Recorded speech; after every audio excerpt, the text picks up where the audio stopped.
여러분, 코로나19 바이러스가 확산력이 강하듯이 부정적인 말, 불평하는 말, 이런 사람들이 내 주변에 있으면요, 나도 모르게 전염이 된다는 걸 꼭 기억해야 됩니다. 세 번째는, 그러므로 감사하는 자가 하와 늘 친하게 지내라, 가까이 지내라. 그렇게 그 어머니는 이야기했습니다. 여러분, 감사하는 사람에게는 미래가 있습니다. 그러나 불평하는 사람들에게는 미래가 없습니다. 감사하는 사람들에게는 희망이 있습니다. 그러나 불평하는 사람들에게는 희망이 없습니다. 행복해서 감사하는 것이 아니라 감사하기 때문에 행복하는 것입니다. 일본의 신학자이며 목사인 우찌무라 간조 목사님은 이렇게 얘기했습니다. 세상에 가장 저주받은 영혼 셋이 있는데, 첫째는 아무리 믿어보려고 해도 하나님을 믿지 못하는 사람, 그 사람이 저주받은 영혼이고, 아무리 성경을 읽어도 눈에 들어오지 않고 마음에 깨달음이 없는 사람이 저주받은 사람이고, 세 번째는요, 그 저주받은 사람이 뭐냐면 감사하는 마음이 없는 사람, 그 사람은 저주받은 영혼이다, 그렇게 얘기를 했습니다. 여러분, 세계 2차 대전이 끝나고 해군 장교로 있다가 제대한 가와가미 기이치라고 하는 일본인, 여러분 잘 아실 겁니다. 이제 나라에 돌아와 보니까 모두가 다 파괴되고 피폐되었고, 환경과 사람들이 원망과 불평으로 가득 차 있습니다. 그런데 어느 날 자신의 온몸이 굳어지기 시작합니다. 아마 원폭에 피폭이 된 것 같아요. 손 하나 몸 하나 꼼짝 못하고 침대에 누워 있습니다. 아무리 어떤 약도 그에게는 필요가 없습니다.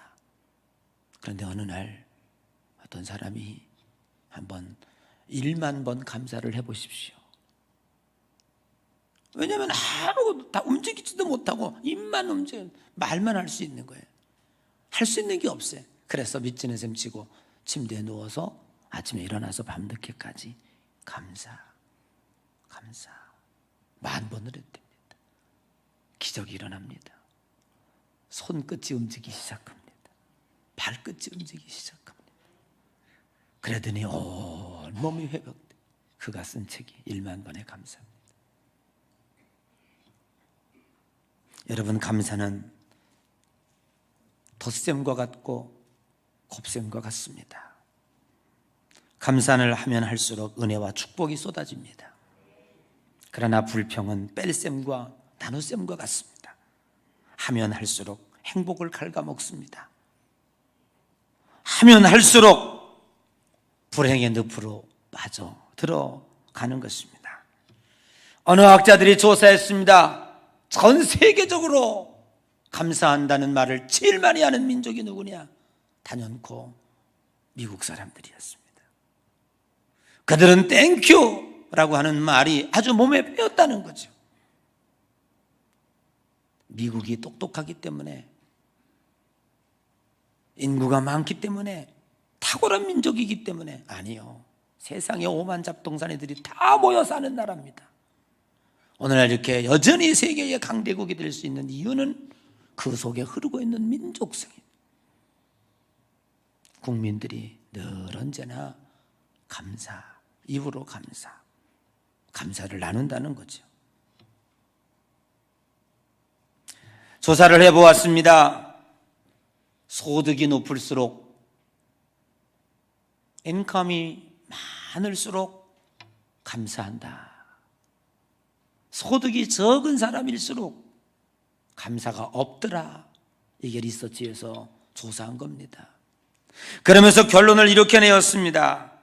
소득이 많기 때문에 감사한 사람은 아니고, 감사했기 때문에 소득이 많아졌더라. 여러분 기억하십시오.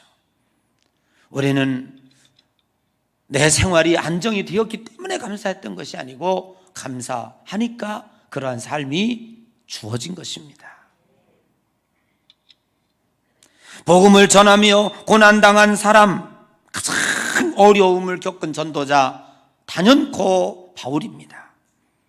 그는 복음을 전하며 40의 한 대를 감하는 매를 맞고 지하 감옥에 갇혀서 수많은 세월을 지내야 했습니다.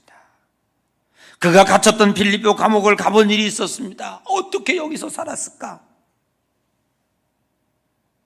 참으로 참혹하기 그지없는 철장상의 황야 같은 광야에 그 철장만 있는 거기서 동굴을 파놓고 사람을 집어넣은 겁니다.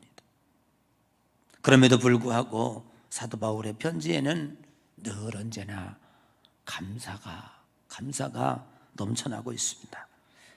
오늘 여기 에베소서 3장 본문에도 바울은 이렇게 얘기합니다. 감사를 이야기하면서 첫째는 그리스도의 평강이 너희 마음 가운데 넘치게 하라. 그러므로 감사하는 자가 되라.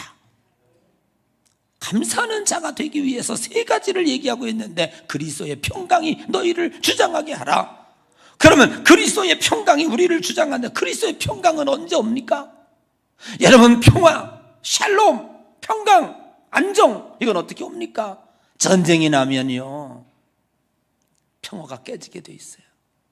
세상에 전쟁 난 것만큼 참혹한 게 없습니다. 여기 6.25 전쟁을 경험한 어르신들에게 물어보십시오. 그때가 어땠는지. 참혹했습니다. 아무리 평강하려고 해도 평강할 수가 없어요. 대포가 막 뚝뚝 떨어지죠. 총알이 왔다 갔다 하죠. 사랑하는 형제자매가 죽어가죠. 거기서 어떻게 평화가 있을 수가 있어요? 그러면 적용해 봅니다. 그리스도의 평강이 너희 마음을 주장하게 하라. 내 마음의 평화가 주장하게 할 수 있으면 어떻게? 내 속에서 영적인 싸움이 일어나고 있는 거예요. 누가 싸웁니까? 악한 마귀 사탄과 성령이 내 속에서 싸우고 있는데, 여러분, 성령이 내 마음을 지배하게 하면 평화가 찾아옵니다. 성령이 내 마음을 지배하면 내 마음에 평강이 찾아옵니다. 그런데 악한 마귀가 내 속에 들어오면 자꾸 성령님과 싸우는 거예요. 그러면 불안해지기 시작합니다. 평강이 없습니다. 삶의 문제가 일어납니다. 오늘 사도 바울은 우리들에게 감사하는 자가 되라 세 가지를 이야기하면서 그리스도의 평강을 얘기하고 있는 거예요. 여러분의 마음 가운데 늘 언제나 성령님을 모시고 사시기를 바랍니다. 성령이 들어올 때에 어둠의 권세가 쫓겨나가고 성령이 들어올 때에 빛이 들어오는 거예요. 지금까지 생각해 보십시오. 성령님이 내 마음 가운데 확 들어오면 세상이 다 내 것처럼 보이잖아요. 두려움이 없어집니다. 걱정, 근심이 없어집니다. 성령은 어떻게 들어오냐? 구하십시오.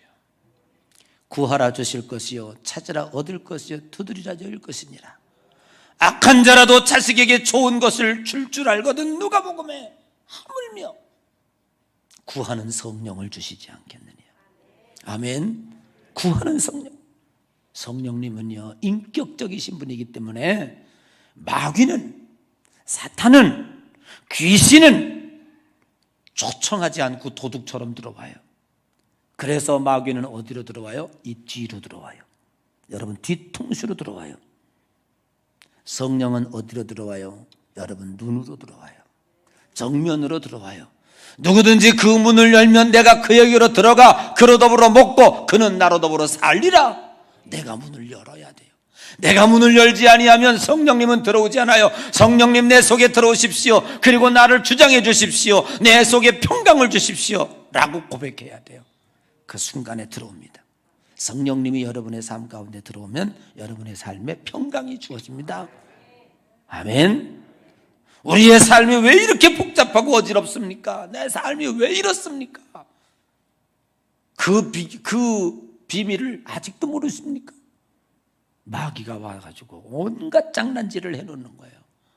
막 우자비로 그냥 내가 밭에다가 곡심을 심었는데 거기다가 그냥 막 가라지를 뿌리고 돌을 던지고 별짓을 다 하고 도망가는 거예요. 그러니까 삶이 엉망진창이 되죠. 그 비결이 있는 거예요.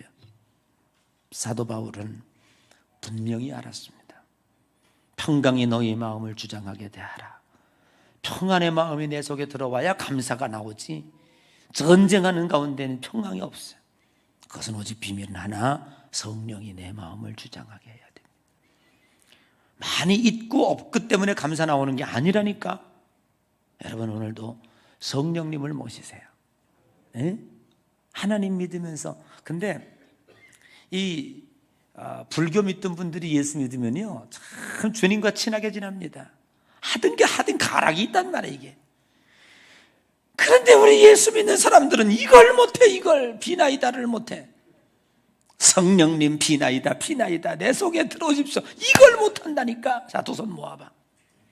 자, 싹싹 빌어. 성령님께 비나이다 성령님이 오시옵소서. 비나이다. 비벼야 돼. 그래야 열이 나. 모으기만 하면 안 돼. 비나이다 성령님 오시옵소서. 그리고 내 속에 오셔서 내 마음에 평강을 주장해 주시고, 내 가정의 어지러움을 물리쳐 주시고, 내 사업장에 불편한 것들이 물러가게 하시고, 내 몸에 나를 괴롭히는 악한 질병이 물러가게 하여 주시옵소서. 벌써 땀나잖아. 효과가 있네. 이것도 인터넷 듣는 사람들은 김정현 감독도 2단 3단이라고 그러겠다. 실제도 모르고, 그지? 이게 상황도 모르고 그러겠죠. 그러거나 말거나 우리만 은혜 받으면 돼. 아멘. 여러분, 성령님은 내가 원해야 오십니다. 인격적이신 분이에요. 미안하지만 우리 성령님은 대단히 콧대가 세. 네? 그래서 내가 간절히 원하지 않으면 안 오신다니까. 아멘. 바울은 그걸 알았던 거예요. 너희 마음속에 그리스도의 평강이 주장하게 하라. 그 평강은 성령이 오실 때 평강이 오는 거예요. 내 가정의 평안도, 내 사업장에도 하나님의 평강이 올 때는 성령님이 오셨기 때문에 그런 거예요. 성령님이 오실 때 질병도 물러갑니다. 성령님 오실 때 가정의 불편함도 물러갑니다. 성령님 오실 때 어려운 사업도 평화로워집니다. 예수 그렇게 믿으면서 왜 그걸 모릅니까?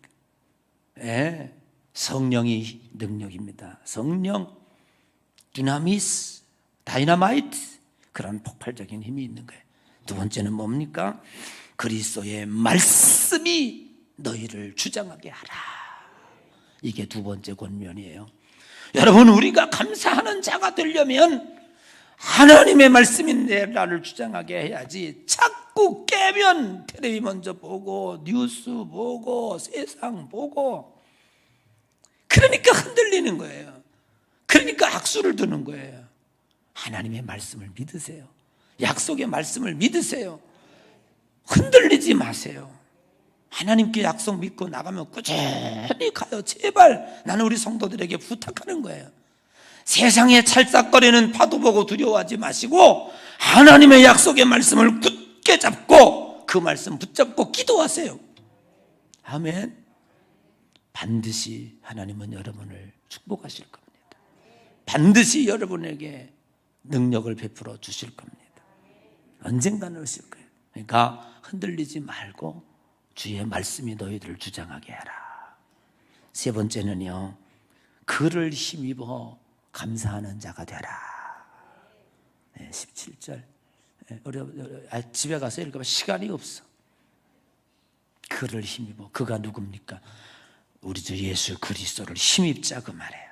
여러분, 감사는 내 능력으로 되지 않아요. 하나님이 하셔야 돼요. 하나님을 의지하고 하나님을 붙들 때가.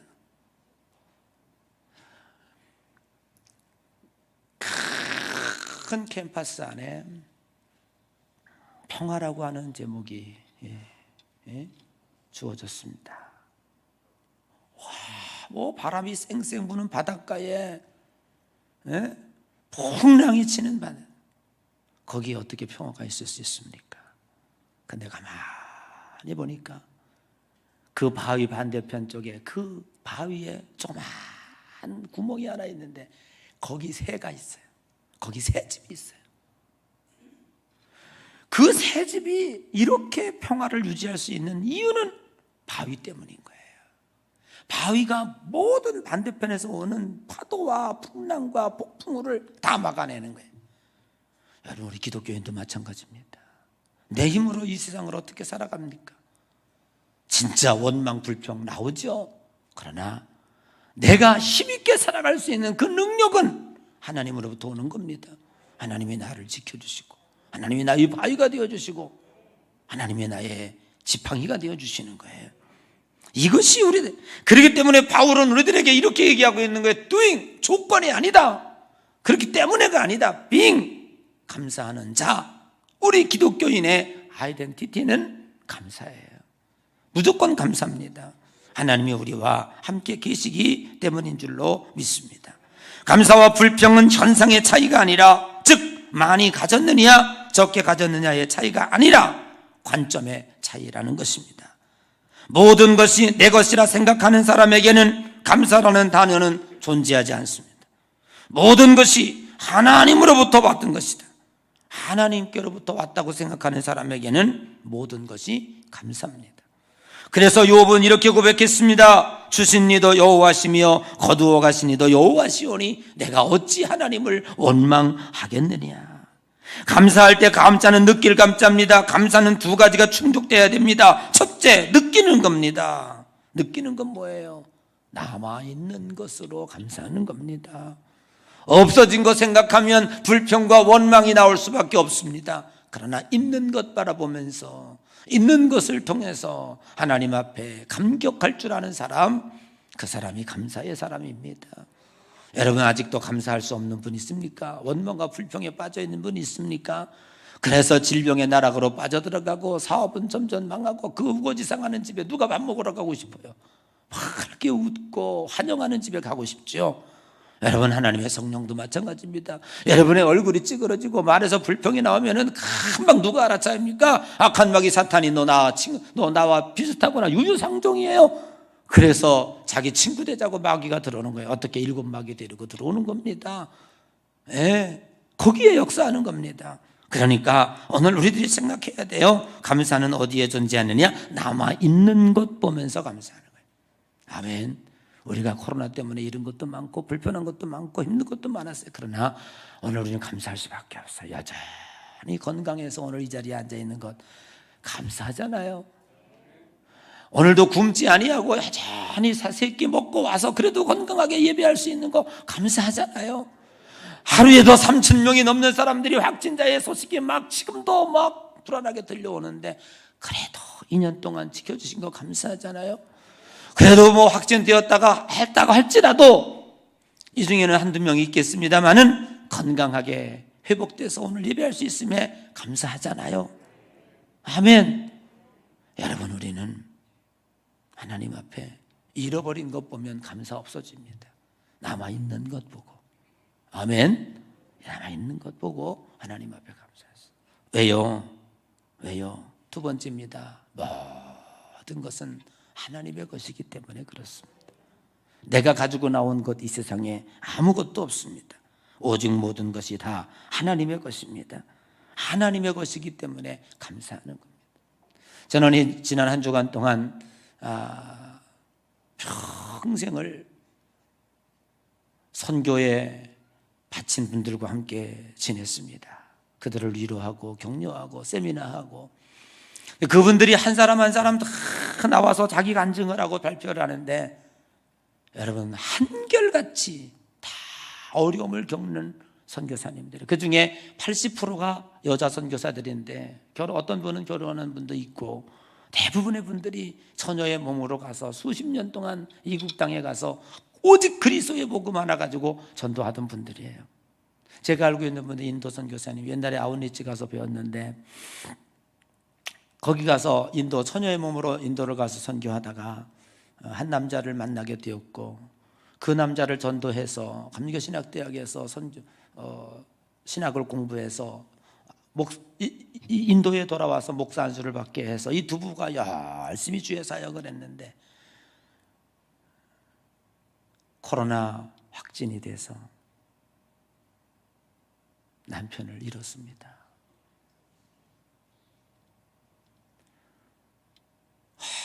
얼마나 원망이 되겠습니까? 그 10억이 넘는 가난한 땅에 복음 들고 들어와서 오직 주의 복음 하나 전하겠다고 해서 만난 남편이, 그 남편 하나 의지하고 인도 땅에 살고 있는데, 선교하고 있는데 하나님이 그 남편 데려간 거예요. 눈물겹습니다. 그 남편 장사하고 한국에 잠시 들어와 있는 거예요.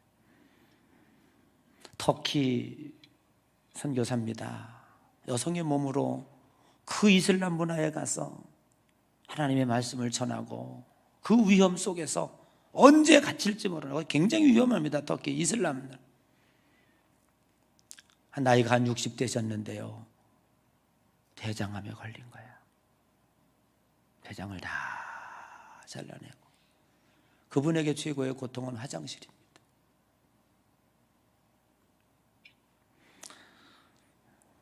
박찬이라는 선교사가 있어요. 젊은 나이에 예수를 영접하고 하나님의 선교에 감동이 돼가지고 한 처자를 만나 결혼을 해서 인도네시아로 건너갔습니다. 열심히 사역하고 선교하던 중에 작년에 부인이 암에 걸린 거예요.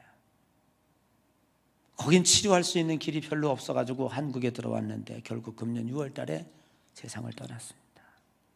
그 어린 두 아이를 남겨놓고 떠났습니다. 자기를 지원하던 교회에서는 너 이제 선교지에 나갈 수 없게 됐으니 우리가 선교를 끊겠다는 겁니다.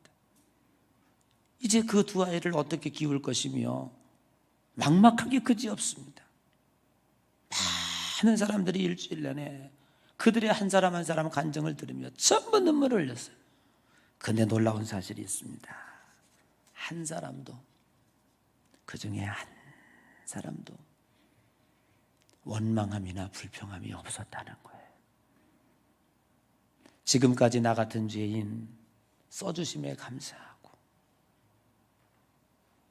힘들고 어려웠지만 하나님의 사명자로 함께 해주심에 감사하고 그들의 입을 통해서 감사가 나올 때 더 그것을 듣고 있던 사람들의 가슴이 찢어지는 것 같은 아픔과 고통이 있었습니다. 여러분, 나는 이렇게 생각했어요. 그러면 세상의 사람들은 이런 고통 안 겪느냐? 아니요. 세상에 교회 나오지 않는 사람들은 우리보다 더 많은 고통을 겪고 있습니다. 물론 우리도 암에 걸리고 우리도 남편 죽고 우리도 사랑하는 이를 잃어버렸습니다. 그러나 저들과 우리에게 다른 게 있더라. 오늘 바울은 얘기합니다. 너희는 감사하는 자가 되라. 감사가 있더라고요. 감사가 있는 그 선교사들에게 천국이었고 감사로 간증하는 그들이 하나님의 자녀였더라고요.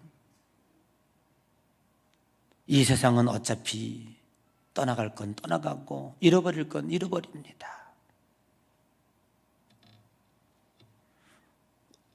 요나를 통해서 한 주간 동안 여러분들은 큰 은혜를 받았고 또 저도 보고를 많이 받고 저도 또 함께 들어가서 은혜를 받았습니다. 세 가지로 요약할 수 있습니다. 하나님은 요나를 통해서 경고하는 것이 너는 인본주의로 살지 말아라.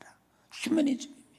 다시스로 하나님의 말씀을 거스리고 이제 욥바로 내려갔는데 물 바다와 바람이 잔잔했어요.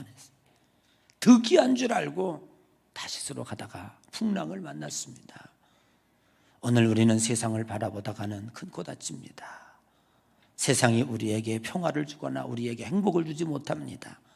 오직 하나님을 의지하고 코로나19를 통해서 2년 동안 하나님은 우리들에게 전해주는 메시지가 있습니다. 너희들이 그렇게 잘났느냐? 너희들이 세워놓은 이 문명이 그렇게 잘났느냐? 눈에 보이지 않는 바이러스 하나가 온 세계를 올스톱, 마치 전쟁이 일어나는 것처럼 올스톱시키죠. 그것을 통해서 깨닫는 것은 오직 하나님 제일주의로 사는 것이 중요하다. 결국에는 두 번째로 그들에게 깨닫는 게 뭐냐면 고집 부릴 때 너희들이 노력하고 애쓰고 뭐 배 안에 있는 짐 다 밖에 집어내 던져버리고 뭐 그러면 그럴수록 파도는 더 배를 삼킬 듯이 결국 요나는 바다로 던져버립니다. 이것이 요나서가 주는 교훈입니다. 우리가 세상에서 나 살려고 발버둥을 치면 칠수록 더 어려움에 빠지는 겁니다. 인본주의가 깊어지면 깊어질수록 인류는 더 어려움을 당하게 되는 것입니다. 주께 돌아오라. 네? 주께 돌아오라. 주님 앞에 돌아올 때에 오늘 우리들은 살 길이 있는 줄로 믿습니다. 어떻게 돌아왔나요? 세 번째로 요나서 2장 9절에 보니까 나는 감사하고 하는 목소리로 주께 제사를 드리며 나의 소원을 주께 갚겠나이다. 아멘. 감사로 고백했습니다. 감사로 제사를 드렸습니다. 그 어려움 가운데서 그랬더니 어떻게 했어요? 물고기가 요나를 확 토해냈어요. 예, 살았습니다. 그리고 주의 사명의 길을 완수한 줄로 믿습니다. 사랑하는 여러분, 오늘 우리는 깨닫습니다. 감사는 기적입니다. 불평은 불행입니다. 우리는 감사를 두잉으로 하지 말고 존재적으로 해야 됩니다. 어두울 때나 밝을 때나 어려울 때나 힘들 때나 좋을 때나 우리는 감사 자체입니다. 왜요? 오늘 여기 바울이 얘기한 것이 성령이 우리를 주장하고 있기 때문에, 그리스도의 말씀이 내 마음의 중심이 되고 있기 때문에, 아멘, 우리는 감사하는 자가 될 수밖에 없는 줄로 믿습니다. 오늘도 이 말씀을 굳게 붙잡고 믿음 안에 승리하고 1년 12달 가운데 추수감사절 이 날만 감사하는 것이 아니라 365일 감사가 우리를 주장하게 하기 위해서 여러분 늘 하나님의 복을 충만하게 받는 귀한 성도들 되시기를 주님의 이름으로 간절히 축복합니다.